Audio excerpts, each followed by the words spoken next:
President Barack Obama's commencement speech at Howard University here in Washington on May 7th, he said that race relations are better since he graduated from university in 1983, but noted the country is still suffering from inequality and racism, citing that the U.S.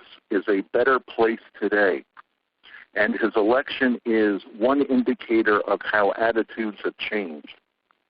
What most people don't consider is that Obama had been groomed to be the first African-American president for quite some time.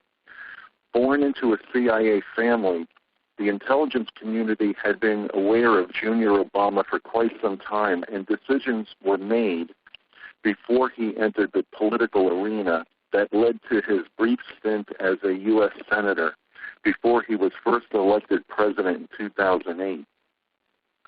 While it appears that the United States as a society is becoming more tolerant and more equal with less obstacles for minorities, the society as a whole is on a slippery slope when it comes to basic human rights like privacy and freedom of speech. The 9/11 false flag attacks and other events since 2001, like the wars in the Middle East, mass migrations into Europe from Syria due to the supporting of violent mercenaries, and drone strikes, has turned much of the Middle East into chaos. Here at home, police brutality has been rampant under Obama's watch. This certainly does not help race relations. We still have a stop and frisk policy in New York and numerous other problems that affect most people across the board, which is part of a larger agenda that wants to transform the United States and the world into a greatly depopulated planet with a single global government.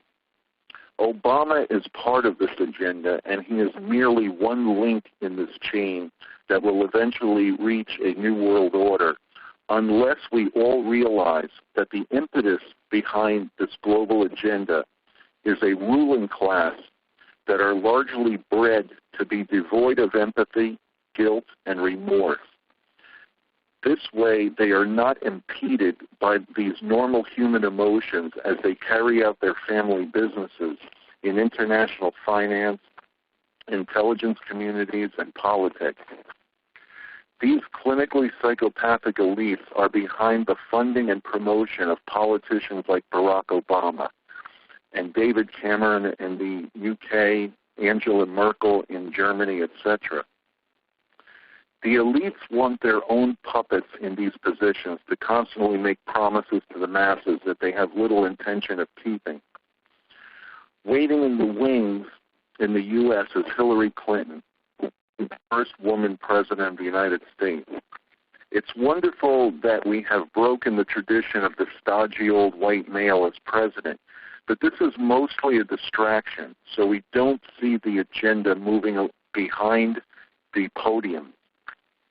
They are hell-bent on transforming the human race into a docile and very manageable support class for a few elites who will never be totally satiated short of total world domination. This goes beyond money. These people have more money than anyone could spend in 40 lifetimes. Eventually, the concept of money may run its course, and new systems of domination and control will take its place. In the short term, we must not be fooled into thinking our society is progressing in the right direction because the concept of the presidency is including minorities and women. This is great at some level, but it is mostly a distraction from the progression of the global psychopathic agenda.